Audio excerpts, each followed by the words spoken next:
본문은 나실인 서원 규정입니다. 제목은 모든 성도는 나실이라는 제목이에요. 나실이란 이제 나지르, 구별하다, 헌신하다라는 뜻입니다. 나실인은 성막을 중심으로 봉사하는 제사장, 또 레위인과는 별도로 그 지파 사람이 아닌 일반 지파 사람으로서 자신을 세상과 구별해서 오직 하나님만을 위해 헌신하고 봉사하고 싶어서 서원한 사람을 말합니다. 그러니까 내가 하나님의 뜻대로 온전히 살고 싶습니다. 또 목사가 그런 사람이고 또 장로님, 권사님, 집사님들이 그런 분들인 줄 믿습니다. 하나님을 위해 살고 싶습니다. 나신으로 유명한 사람들은 성경에 보면 이제 삼손, 또 사무엘, 또 세례 요한 등이 나옵니다. 자, 이런 의미에서 예수를 믿는 모든 성도들은 어떤 사람들이에요? 나신이라. 한번 따라해 봅시다. 나는 나신이다. 여러분은 나신이에요. 이게 어떠한 족쇄, 올무가 아니라 하나님의 축복입니다. 내가 나실로 살게 됐구나. 내가 구별된 자가 됐구나. 그래서 성도라는 말은 거룩한 무리예요. 세상과 구별된 사람이 성도예요. 우리에게 직분이 있지만은 성도라는 것이 더 귀중합니다. 하나님의 백성이구나. 나는 나실인이구나. 하나님 앞에 하나님의 나라와 영광을 위해서 살아가야 할 그런 존재들이 바로 저와 여러분입니다. 그래서 나신으로 이렇게 구별시킨 사람, 하나님께 드린 사람은 그 순간부터 자신의 의지대로, 자신의 뜻대로 살지 아니하고 오직 하나님의 말씀을 따라 살아가야 하는 의무가 주어집니다. 그래서 하나님을 섬기면서 하나님이 주시는 그 위로와 그 기쁨과 또 소망을 가지고 살아가기 때문에 하나님과의 관계를 파괴하는 그 어떤 것이 있다면 그것들을 어떻게 되는 거예요? 다 물리쳐야 되는 거예요. 그걸 멀리 해야 되고 말씀을 따라 온전히 순종해야 한다 이 말입니다. 그래서 하나님께서는 나신으로 서원을 하는 자들에게 그래 고맙다. 그렇다면 내가 적어도 너희들은 세 가지 금해야 한다. 세 가지가 뭐예요? 포도나무에서 나온 소산과 포도주 마시는 것을 금해야 한다. 두 번째는 머리 깎는 것은 금해야 한다. 세 번째는 죽은 시체를 가까이 하지 말아야 된다. 이 세 가지가 의미하는 것이 무엇인지 한번 말씀을 드리도록 하겠습니다. 첫째, 포도주와 독주를 멀리해야 합니다. 나신으로 서원하고 자기 몸을 구별하여 여호와께 드린 자는 자기 몸을 온전히 헌신하기 위해서 필수적으로 금해야 할 것은 이 술이에요. 포도주와 독주를 먹지 말아야 하는 이유는 무엇 때문일까요? 육체의 감각을 자극하는 게 술이기 때문이고 이 술을 마시게 되면 정신을 혼미케 합니다. 그러니까 맑은 정신으로 하나님을 섬기기를 하나님이 원하시는데 제정신이 아닌 상태에서 하나님 섬기는 걸 원하지 않는다 이 말이에요. 그래서 술에 취하면은 이성적인 행동을 하지 못하고 정상적인 생각, 정상적인 행동하지 못한다는 거예요. 제약된 행동을 서슴지 않게 이제 행동합니다.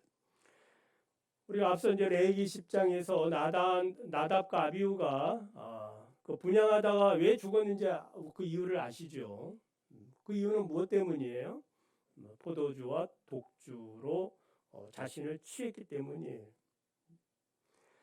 그래서 제 정신이 아니면 하나님 온전히 섬길 수 없다는 거예요.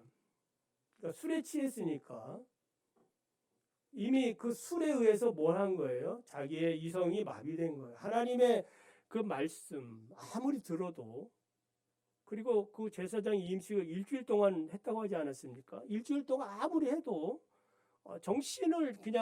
정신의 줄을 놓아버리면은 아무 소용이 없다라는 거예요.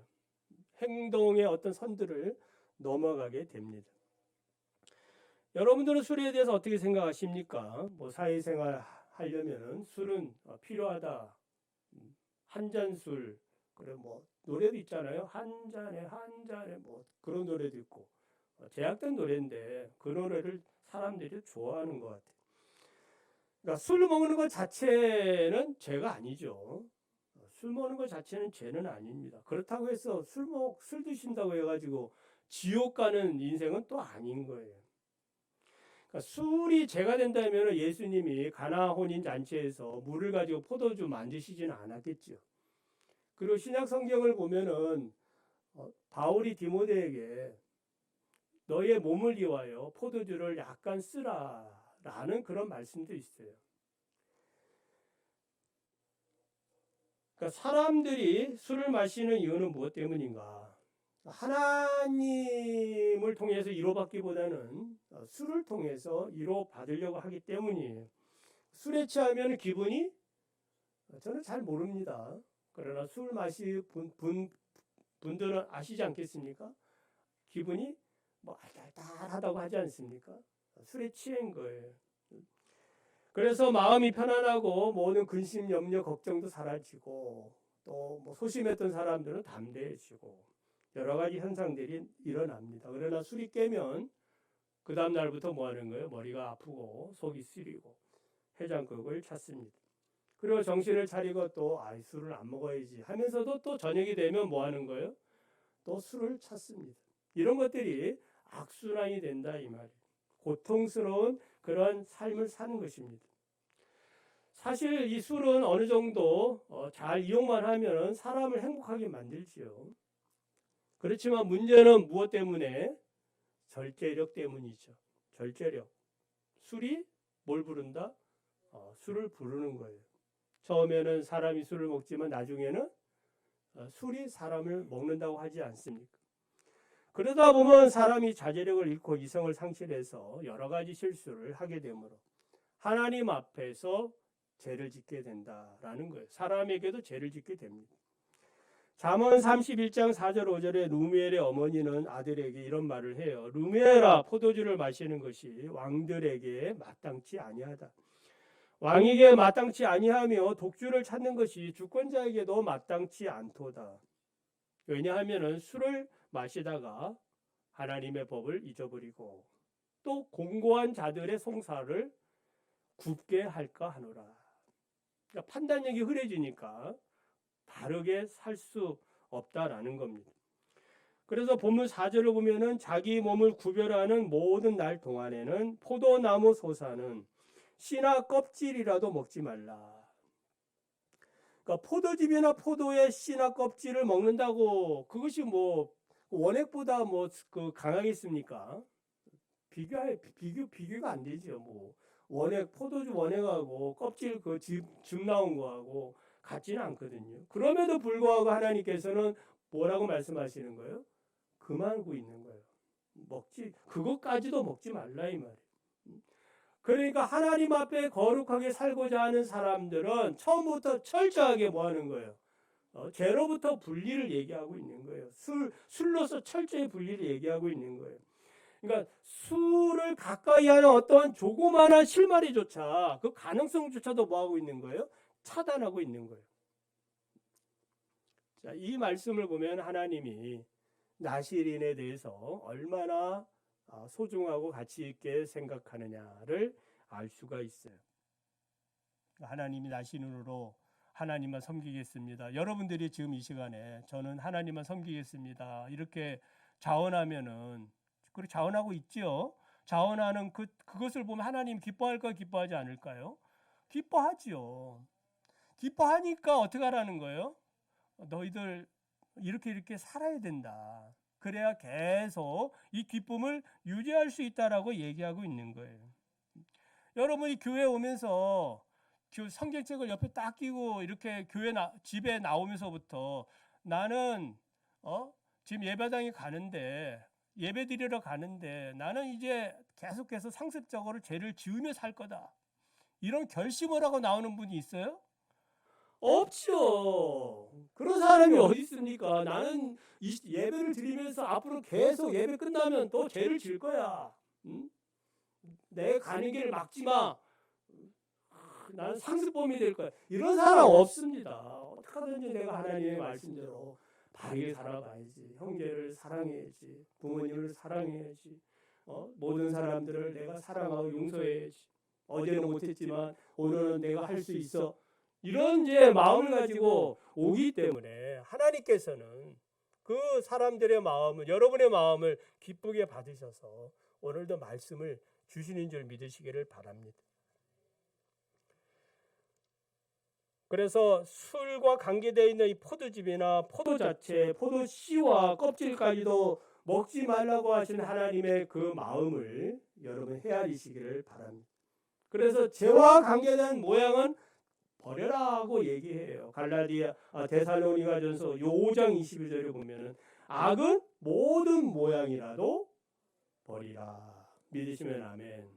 모양이라도 버려라. 제가 청소년 때 담배 맛이 어떤가 해가지고 그때 장미인가 제 기억으로 한번 이렇게 친구들과 같이 다방에 가가지고 이렇게 한번 빤 적이 있거든. 그거로 끝이야. 기침만 나고 야 이건 아닌 것 같다. 그러니까 저의 경험은 그런 거예요. 그러니까 그런 호기심조차도 뭐 하라는 거예요? 갖지 말라. 누군가 그때 야 이동섭 그거 모양도 내지 마, 흉내 내지 마. 요즘 아이들이 막 흉내 내지 않습니까? 막 이렇게 쫙 빨고 또 뭐 하는 거예요? 그 연기 내는 것도 있잖아요.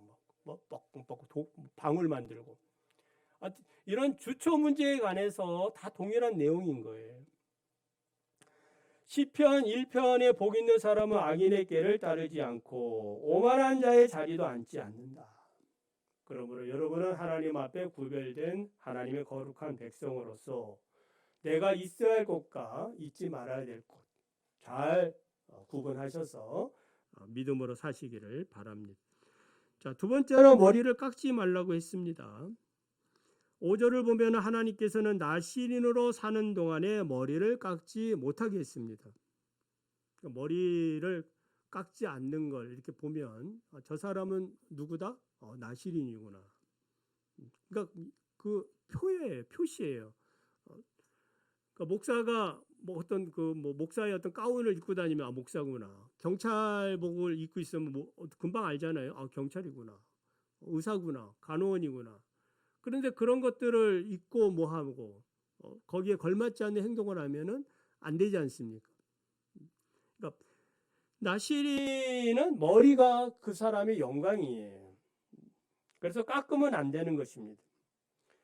자, 머리에 대한 중요한 교훈들이 있어요. 고린도전서 11장 3절을 보면 남자의 머리는 그리스도시요 여자의 머리는 남자요 그리스도의 머리는 하나님이시라.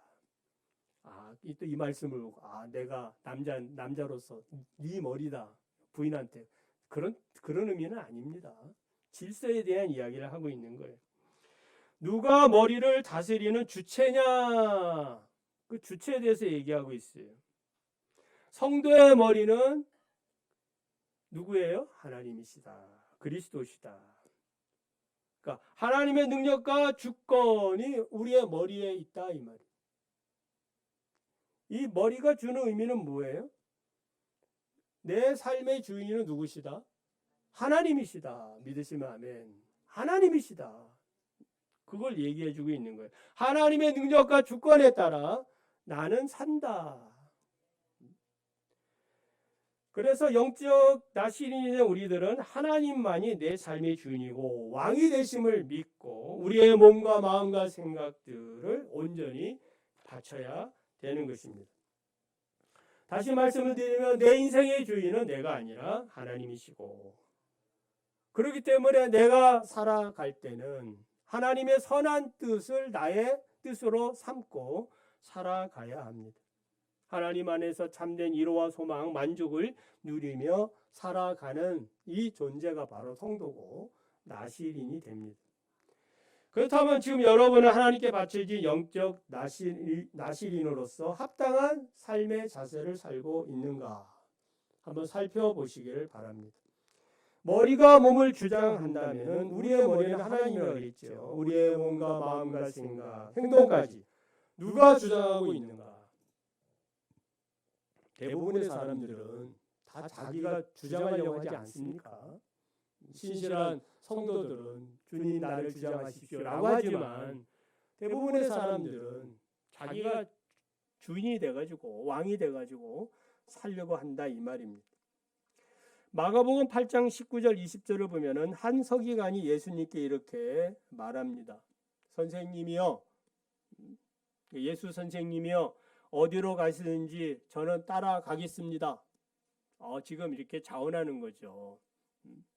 내가 예수님만 믿고 따르겠습니다 라는 그렇게 고백하는 거예요.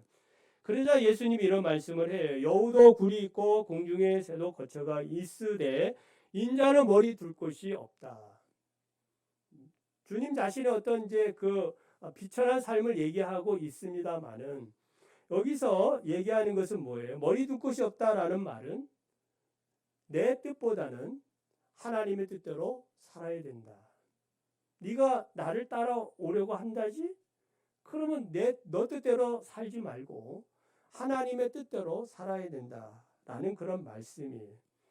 이 말을 듣던 또 다른 한 사람이 이렇게 얘기해요. 주여, 내가 먼저 가서 내 아버지를 장사하게 허락하옵소서. 그러니까 예수님이 같은 맥락에서 얘기하는 거예요. 죽은 자들이 그들의 죽은 자들을 장사하게 하고 너는 나를 따르라. 무슨 의미인지 알겠지요? 그러니까 하나님 앞에 하나님을 위해서 살고자 하는 사람들은 먼저 우선순위가 하나님의 뜻을 따르는 데 있다라는 말이에요.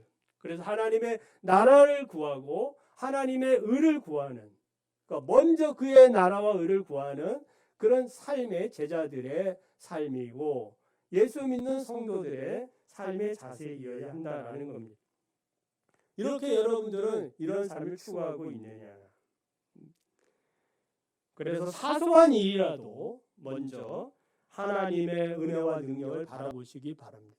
하나님 어떻게 할까요? 물어봐야 되는 거예요. 이렇게 하나님께 맡기고 하나님의 뜻대로 살면 어떻게 되느냐? 시편 31편 5절 6절을 보면 너의 길을 여호와께 맡기라. 저를 의지하면 저가 이루시고 내 의를 빛같이 나타내시며 내 공의를 정오의 빛같이 하시리로다. 아멘.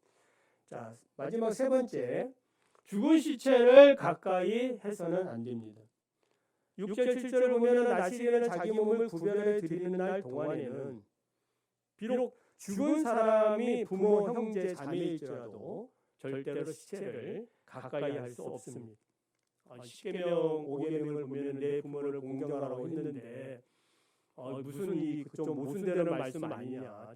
부모가 지금 돌아가셨으면 장례를 치러야 되는 거 아니냐. 앞에 아까 제자 얘기 또 있지 않습니까? 그러니까 모순된 말씀처럼 보이지만 일반인들이야 당연히 그렇게 하는 게 맞지요. 그러나 지금 그 죽은 시체 부모의 장례까지도 못 가게 하는 이유는 무엇 때문이에요? 자기가 하나님 앞에 자기 몸을 헌신했기 때문이다 이 말이에요. 그러니까 하나님 앞에 바쳐진 존재가 됐기 때문에 그 순간부터는 하나님의 소유가 됐다는 말씀이에요. 부모의 소유도 아니고 자기의 소유도 아니에요. 그러니까 하나님의 소유가 됐다라는 것이 중요합니다. 그래서 하나님 앞에 하나님을 위하여 자원한 사람들은 먼저 하나님의 뜻을 구하는 것이 맞아요.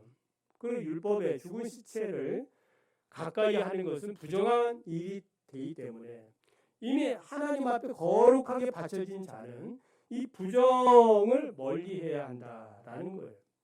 왜 그러냐면은 죽음은 그 자체가 죄의 상징이기 때문에 그런 것입니다. 죄의 결과로 사람이 죽기 때문이다 이 말입니다. 그래서 나답과 아비후가 죽었을 때에 그 아론과 그 동생 둘이 남아 있는데 엘리아셀과 이다말이 남아 있는데 장례를 어떻게 했습니까? 자기들은 제사장이니까 구별됐기 때문에 하나님에 바쳐졌기 때문에 죽은 시체를 못 만져요. 그러니까 사촌들이 와가지고 그 시체를 끄집어내고 장례를 치를 수밖에 없는 거예요. 이거 하나님의 법이고 하나님 앞에 거룩하게 바쳐진 사람들의 삶의 모습이다 이 말이에요. 뭐 오늘날 이렇게 적용하는 건 아니죠. 그 영적인 의미가 중요합니다.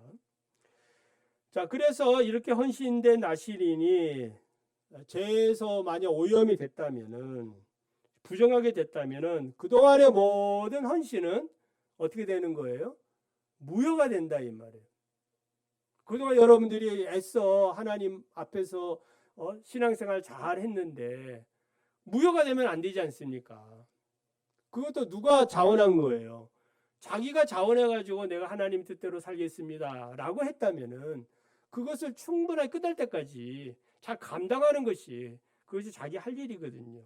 그리고 모든 사람들이 그렇게 생각하고 있다 이 말이에요. 아, 나실이는 저렇게 살아야 돼. 여러분 우리가 세상에서 예수 믿는 사람이라고 할 때 예수 믿는 사람들은 저렇게 살아야 돼. 세상 사람들이 그렇게 생각하는 기준들이 있지 않겠습니까? 그 기준대로 살아가야 돼요. 만약에 부정하게 되면은 그 모든 헌신은 무효가 되고 그래서 이 부정하게 된 것에 대한 정결 기간 7일을 보내고 7일째 머리를 밀고 8일째에 산비둘기 2마리와 뒷비둘기 새끼 2마리를 가지고 와가지고 한 마리는 속죄제물로 한 마리는 번제물로 드리고 또 머리를 성결하게 하고 성결하게 하는 의미에서 자기의 머리털을 뭐 하는 거예요? 민다 이 말이에요. 그리고 순양을 속전 제물로 드립니다. 자, 특별히 이제 머리를 이제 무효가 됐으니까 다시 시작하려면 머리를 다시 밀어야 돼요. 그러니까 그동안의 머리는 자기에게 어떤 그 의미가 있었다고 했어요? 영광이었거든요. 하나님이 자기와 함께하는 표였거든요. 자랑이었거든요. 그러니까 이 자랑에 대해서 뭐 하는 거예요? 다시 무효가 되고 새롭게 시작하는 의미에서 머리를 까는 거예요. 비록 자기가 원하지 않은 그런 상황도 있지요. 같이 엄마 아빠랑 이렇게 잠자고 있는데 갑자기 아버지가 돌아갈 수도 있거든요. 원치 않는 경우에 부지 중에 부정하게 될 경우에도 그렇다는 거예요. 그래서 하나님 앞에서는 철저하게 하나님께서 말씀하신 거룩함을 지켜나가는 것입니다. 그래서 이러한 것들은 죄를 멀리하고 하나님보다 더 사랑하는 것이 없어야 한다라는 것을 말씀해 주고 있습니다. 여러분들이 이 세상을 살면서 성도로서 살면서 하나님보다 더 사랑하는 것들이 있는가? 돈을 더 사랑하고 또 세상의 쾌락을 더 사랑하고 세상의 어떤 문화를 쫓고 또 명예, 권세 이런 것들을 추구하는 것들은 바로 이 부정한 것에 오염됐다라는 것을 말해주고 있습니다. 그런 성도를 하나님께 온전하게 바쳐진 자라고 말할 수도 없습니다. 그래서 예수님 마태복음 10장 37절 38절에서 아비나 어미를 나보다 더 사랑하는 자는 내게 합당치 아니하고 아들이나 딸을 나보다 더 사랑하는 자도 내게 합당치 아니하고 또 자기 십자가를 지고 나를 쫓지 않는 자도 내게 합당치 아니하리라.